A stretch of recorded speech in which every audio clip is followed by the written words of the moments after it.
Hello children's, ಇವತ್ತು second P U C Kannada blue print ನೋಡ್ಕೊಳ್ಳೋಣ. ಯಾವ್ಯಾವ ಲೆಸನಲ್ಲಿ ಎಷ್ಟೆಷ್ಟು ಮಾರ್ಕ್ಸಿಗೆ ಬರುತ್ತೆ ಅಂತ. ಓಕೆನಾ. ಪದ್ಯ ಭಾಗದಲ್ಲಿ ಮೊದಲಿಗೆ ಕದಡಿದ ಸಲಿಲಂ ತಿಳಿ ಬಂದದೆ. ಇದರಲ್ಲಿ 1 ಮಾರ್ಕ್ಸ್ ಬರೋದಿಲ್ಲ. 2 marks to 3 marks to 5 marks ಬರುತ್ತೆ. ಓಕೆನಾ.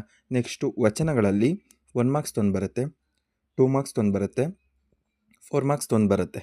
ಇನ್ನೂ ಹುಟ್ಟದೇ ಇರಲಿ ಎನ್ನ ನಾರಿಯ ನೋಲು, ಅದರಲ್ಲಿ 1 ಮಾರ್ಕ್ಸ್ ಒಂದು ಬರುತ್ತೆ, 2 ಮಾರ್ಕ್ಸ್ ಬರುತ್ತೆ, 3 ಮಾರ್ಕ್ಸ್ ಬರುತ್ತೆ, 4 ಮಾರ್ಕ್ಸ್ ಬರುತ್ತೆ. ನೀವು ಇನ್ನೂ ಹುಟ್ಟದೆ ನಾರಿಯನ್ನೆಲ್ಲ ಓದೋದಲ್ಲಿ ಫುಲ್ಲು ಸಾರಾಂಶ ನೋಡಿಕೊಂಡ್ರೆ ಎಲ್ಲನೂ ಆನ್ಸರ್ ಮಾಡ್ಬೋದು. ಪಗೇಂ ಬಾಲಕರೆಂಬಾರೆ, ಅದರಲ್ಲಿ 2 ಮಾರ್ಕ್ಸ್ ಮತ್ತು 4 ಮಾರ್ಕ್ಸ್ ಮಾತ್ರ ನೋಡ್ಕೊಳ್ಳಿ, 1 ಮಾರ್ಕ್ಸ್ ನೋಡ್ಕೊಳ್ಳೋದಕ್ಕೆ ಹೋಗ್ಬಿಡಿ. ಜಾಲಿಯ ಮರದಂತೆ, ಇದರಲ್ಲಿ 1 ಮಾರ್ಕ್ಸ್ ಒಂದು ನೋಡ್ಕೊಳ್ಳಿ, 3 ಮಾರ್ಕ್ಸ್ ಒಂದು ನೋಡ್ಕೊಳ್ಳಿ. ಹಬ್ಬಲಿ ಅವರ ರಸಬಳ್ಳಿ, ಇದರಲ್ಲಿ 1 ಮಾರ್ಕ್ಸ್ ಒಂದು ನೋಡ್ಕೊಳ್ಳಿ, 2 ಮಾರ್ಕ್ಸ್ ನೋಡ್ಕೊಳ್ಳಿ, 3 ಮಾರ್ಕ್ಸ್ ನೋಡ್ಕೊಳ್ಳಿ.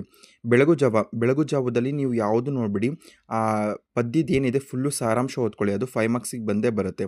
ಮುಂಬೈ ಜಾತಕದಲ್ಲಿ 4 ಮಾರ್ಕ್ಸಿಗೆ ಮಾತ್ರ ಬರುತ್ತೆ. ಶಿಲುಬೆ ಏರಿದ್ದಾನೆ, ಅದರಲ್ಲೂ 4 ಮಾರ್ಕ್ಸ್ ಬರುತ್ತೆ. ಈ ಮುಂಬೈ ಜಾತಕ, ಶಿಲುಬೆ ಏರಿದ್ದಾನೆ, ಅದೆಲ್ಲ ನೀವು ಜಾಸ್ತಿ ನೋಡ್ಕೊಳ್ಳೋದಕ್ಕೆ ಹೋಗ್ಬೇಡಿ. 1 ಮಾರ್ಕ್ಸ್, 2 ಮಾರ್ಕ್ಸ್, 3 ಮಾರ್ಕ್ಸ್ ಅದೇನು ನೋಡ್ಬೇಡಿ, ಡೈರೆಕ್ಟ್ ಅದರದ್ದು ಸಾರಾಂಶ ತಿಳ್ಕೊಳ್ಳಿ. ಓಕೆನಾ. Thank you.